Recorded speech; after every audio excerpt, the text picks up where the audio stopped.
You're looking good, man. You're looking good. Thank Clarence you. That's very. Edwin Cito Gaston. I Thank got my you. notes for you, man. I brought some notes out. So All right. my first thing is, I'll jump into your managing career in a minute, but as I was looking through your bio, I've known you for a number of years, but I didn't know this, that you came up in 67, you played 67 to 78, was really your pro career, but you roomed with Hank Aaron? Is that right? Tell us that story. Absolutely. That was great. They called me up at around 67, I believe. And I was room with Hank. They put me in a room with Hank, and God, he was great. He taught me a lot of things about on the field and off the field. The thing I regret, I never asked him anything about hitting until I started working with him later. And when he's farm director for the Atlanta Braves, I said, man, I was crazy. I was afraid to start talking to him too much. He might kick me out of the room, right? Oh, no doubt. Harold, it's not too often that you get the room. You dream of playing in the big leagues as a kid, and then you get the room with your idol, man. He's my idol growing up, and to this day, you have to see him. It's just unbelievable what that man could do with a bat and a ball. I swear, he was something else. But he also taught me how to tie a tie. He was like a father to me, and a lot of things he told me that whatever happens today, don't bring it back tomorrow. You come back to a different day, a different person. Just let it go. Well, Atlanta was so different then than the Atlanta we have today, Right. and it was the Deep South and a lot of racism back then. And actually, I want to dive into that since this is Martin Luther King Day. 68, April 4th, Martin Luther King gets assassinated. So you're old enough to understand what's going on. Do you remember that day and what all was going through your mind in the conversations? Listen, that was one of the saddest days of my life because he gave us hope. Gave us hope that perhaps one of us might become a manager, not knowing that it was ever going to happen to me. He gave us hope and going to better schools. He gave us hope and getting better jobs for African Americans or Black people. And so, yeah, I remember that. I was playing in, I think it was Shreveport, Louisiana, actually with Ralph Carr. Ralph Carr was on that team too.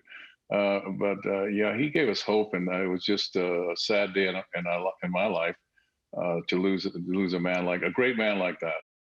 So I was a young kid at that time, but looking back in history and seeing people walking around with the sign "I'm a man" and the voting rights and different things that were going on.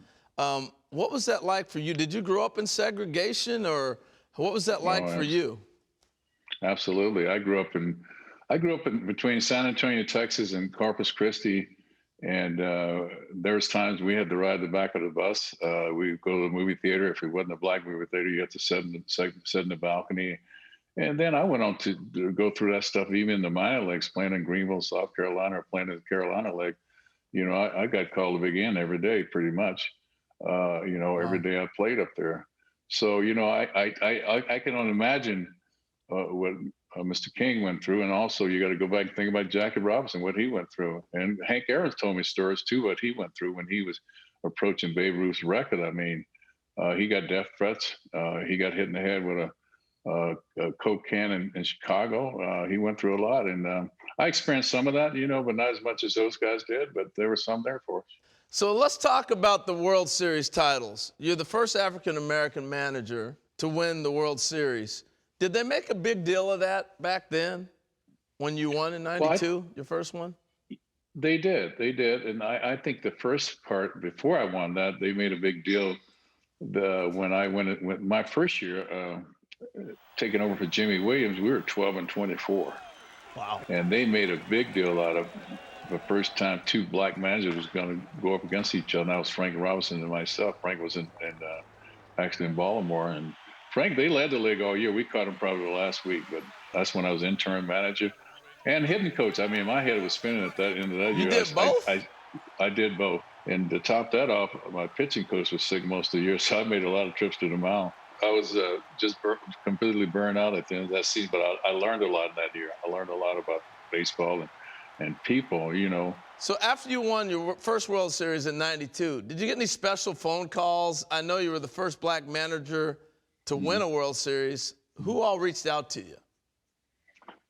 two special phone calls, and one, of course, was from the president, and he called me from Air Force One, which I don't think too many guys get that kind of call from Air Force One, and that was Bush. And of course, certainly got a call from Hank, and got a nice letter from Ted Turner after we beat them in the World Series. So those are sort of things that happen, and it's just a great time back in those days for us. We had a great team. There are some managers, I think of Bo Porter, Lloyd McClendon, Ron Washington, Willie Randolph, that really didn't get after 93, it was 5 years before you got another interview. And obviously you wanted to manage then, but you end up not managing. So what would your advice be to those guys that are like, what's going on? How difficult is that period of time sitting there hoping you might get an opportunity when you know your credentials are good enough to do it? Yeah. Well, you know what, Harold? I got some interviews after 5 years, but the first team called me after I got fired was Kansas City to come be the hitting coach over there. And I wasn't ready for that yet. I still wanted to go back and manage. So you went from winning 2 World Series to you get a phone call to be the hitting coach again. Hitting coach. Not calling you to manage. Coach. No, hitting coach.